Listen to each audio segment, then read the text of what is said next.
Hey, welcome back. I'm glad you're here. If you're thinking about buying a home in Barbersville or anywhere in the Huntington area, today's episode is for you. We're talking about closing costs, and I know that phrase alone can make people's eyes glaze over. But stick with me because understanding this one piece of the puzzle can make the difference between a smooth closing and a really stressful surprise at the finish line. Let's get into it. So, first things first, what exactly are closing costs? Simply put, they're the fees and expenses you pay to finalize the purchase of a home, and they're separate from your down payment. That part trips a lot of buyers up. They've saved their down payment, they feel ready, and then they find out there's another layer of costs they weren't planning for. In most transactions, closing costs run somewhere between 2% and 5% of the purchase price. So if you're buying a $250,000 home here in Barbersville, you're looking at roughly $5,000 to $12,500 in closing costs on top of your down payment. That's real money, and you want to be prepared for it.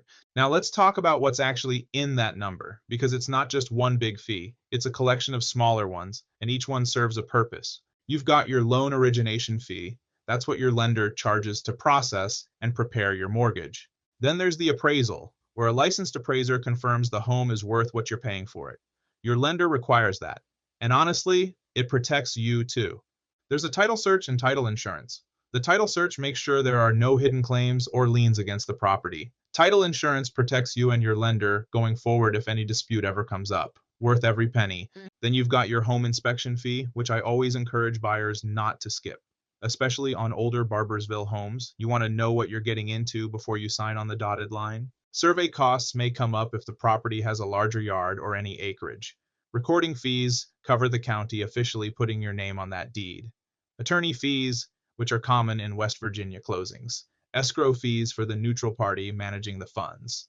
And then your prepaids. This includes things like your first year of homeowner's insurance, prepaid property taxes, and prepaid mortgage interest. It's a list, no question. But when you understand what each piece is for, it stops feeling so overwhelming. Now, here's where I want to spend a little time because Barbersville has some specific things buyers need to be aware of. Property taxes can vary quite a bit depending on exactly where in the village or surrounding area your home is located. Make sure you're looking at the actual assessed value for that specific property when you're budgeting your prepaids. If the home is in a subdivision with an HOA, there may be fees due at closing. It's not always the case around here, but it comes up enough that you want to ask.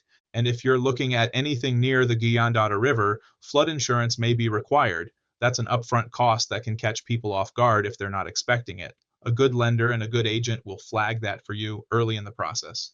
On the flip side, there are sometimes first-time buyer programs or state-level incentives that can help offset closing costs. It changes, so always ask your lender and your agent what's currently available. Don't leave that money on the table. Here's a question I get a lot.